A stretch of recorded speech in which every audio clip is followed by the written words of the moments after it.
Allah subhanahu wa ta'ala juga menyebutkan dalam surah Al-A'raf ayat 205 tentang adab dan tata krama dalam berzikir. Jadi selain banyak, ada caranya.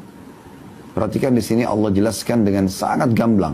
Walaupun cuma potongan ayat atau satu ayat saja, Al-A'raf 205, tapi perhatikan adabnya.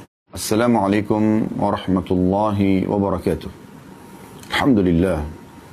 Kalimat suci, kalimat mulia yang selalu terucapkan dari lisan orang-orang yang beriman kepada Allah. Karena dia sangat yakin kalimat Alhamdulillah ada kalimat penghubung antara dia dengan Tuhannya. Dan dikenal juga dengan kalimat syukur atau berterima kasih atas keberadaan kita di muka bumi ini dan segala nikmat, fasilitas yang Allah siapkan agar kita bisa selalu menyembah kepadanya dan juga mendekatkan diri kepadanya.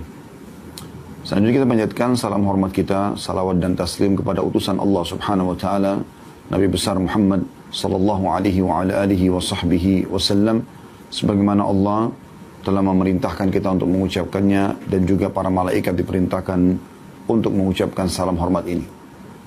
Saudaraku Siman mungkin mendengar judul ini, Anda akan mengatakan zikir, semua orang juga tahu. Gitu. Apakah memang penting untuk dibahas? Jawabannya iya, saudaraku Siman. Dengan banyak sekali alasan.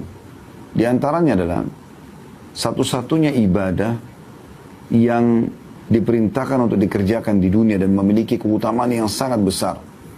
Dan akan terus berlanjut sampai kita masuk ke Darul Khuld, tempat yang kekal, yaitu surga, tetap ada, yaitu zikrullah. Di surga tidak ada lagi puasa, nggak ada lagi sholat, nggak ada lagi zakat, nggak ada lagi haji, nggak ada lagi jihad. Tapi zikir tetap ada. Bahkan setiap nafas ahli surga berisikan zikrullah. Sebagaimana dijelaskan dalam banyak riwayat-riwayat yang sahih. Oleh karena itu membahas tentang masalah ini penting sekali. Dan berapa banyak orang yang sangat lalai daripada zikrullah. Padahal hakikat daripada zikrullah adalah bagaimana seseorang itu tanda kutip manja dengan Tuhannya. Selalu konsultasi, komunikasi dengan Tuhannya. Allah subhanahu wa ta'ala sebagai pencipta telah memudahkan kita agar setiap kali sebelum memulai sebuah aktivitas berzikir kepadanya. Ada zikir dan doa sebelum keluar rumah, sebelum makan, sebelum tidur, sebelum minum, sebelum memakai pakaian, sebelum berhubungan biologis, sebelum beraktivitas umumnya. Dan juga ada zikir setelah itu dengan bersyukur kepadanya.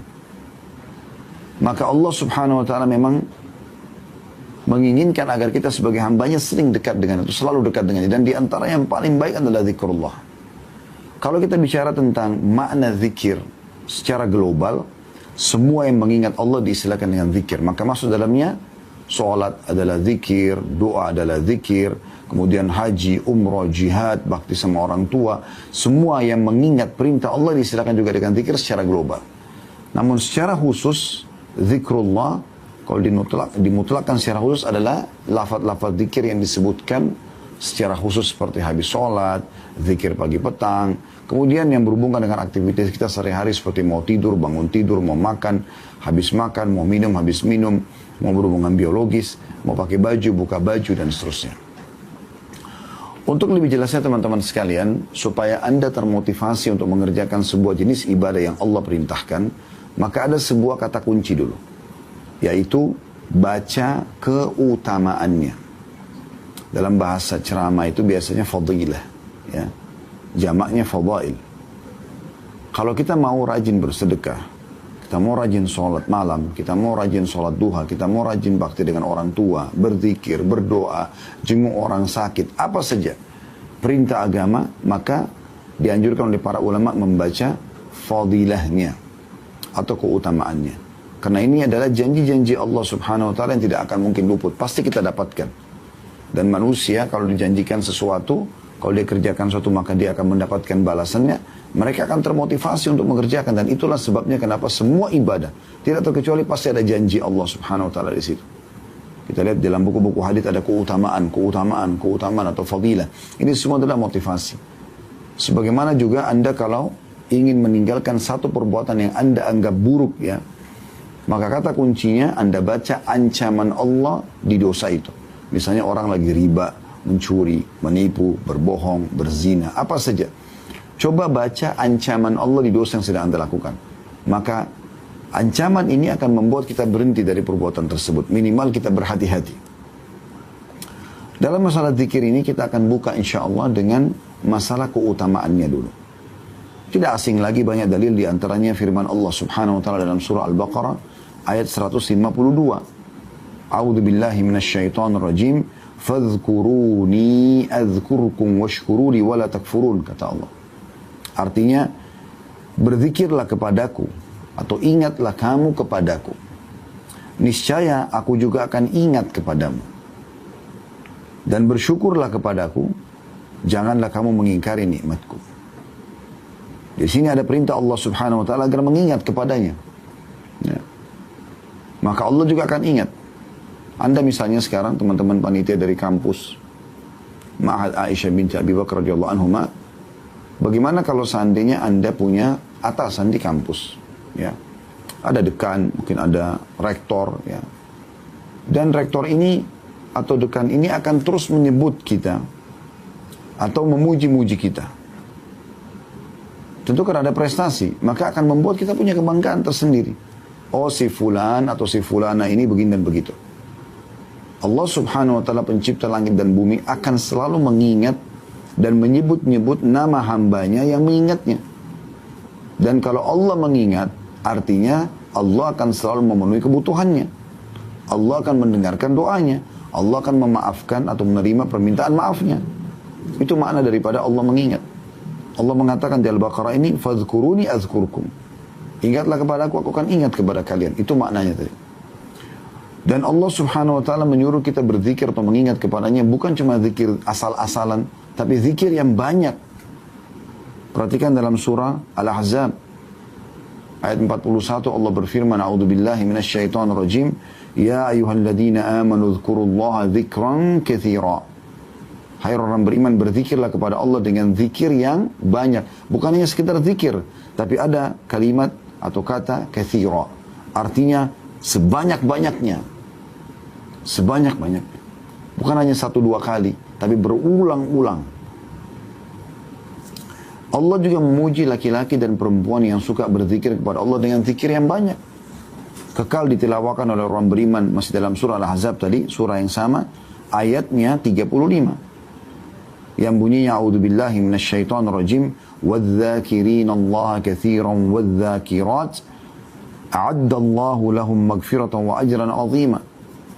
Laki-laki dan perempuan yang banyak berzikir atau mengingat dan menyebut-nyebut Allah di setiap keadaannya, setiap situasi dan kondisi, selalu berzikir kepada Allah SWT. Kagetnya menyebutkan atau berzikir kepada Allah. Subhanallah, Allahu Akbar, ya. La ilaha illallah. Itu juga dengan pujiannya, alhamdulillah, kagumnya, subhanallah, selalu berzikir kepada Allah Subhanahu wa taala. Dan laki-laki juga perempuan yang banyak berzikir kepada Allah, Allah telah menyediakan buat mereka ampunan dan pahala yang besar. Cirinya mereka tidak pernah diam, teman-teman sekalian. Lisannya selalu zikrullah, kecuali kalau memang ada hajat dia sedang menggunakan lisannya untuk yang lain. Dinukil kisah Syekh bin Baz rahimahullah, salah satu ulama Saudi, mufti Saudi yang sudah meninggal. Beliau kalau sedang menerima telepon seseorang yang sedang ingin menanyakan fatwa, sambil mendengarkan pertanyaan orang tersebut, sambil beliau berzikir kepada Allah. Nanti setelah selesai orang itu bertanya, ya, pada saat dia mau jawab baru kemudian dia mengucapkan atau dia berbicara dalam bentuk nasihat. Tapi zikrullah selalu. Kecuali di tempat yang dimana Anda larang untuk berzikir. Maaf, misalnya di WC. Selain daripada ini, ya, alladzina yadhkurullaha qiyaman wa qu'udan wa ala junubihim, orang-orang yang suka berzikir kepada Allah dalam keadaan kondisi berdiri, duduk, bahkan berbaring, setiap keadaan. Itu baru dikenal dengan orang berzikir kepada Allah dengan zikir yang banyak. Allah Subhanahu wa taala juga menyebutkan dalam surah Al-A'raf ayat 205 tentang adab dan tata krama dalam berzikir. Jadi selain banyak ada caranya.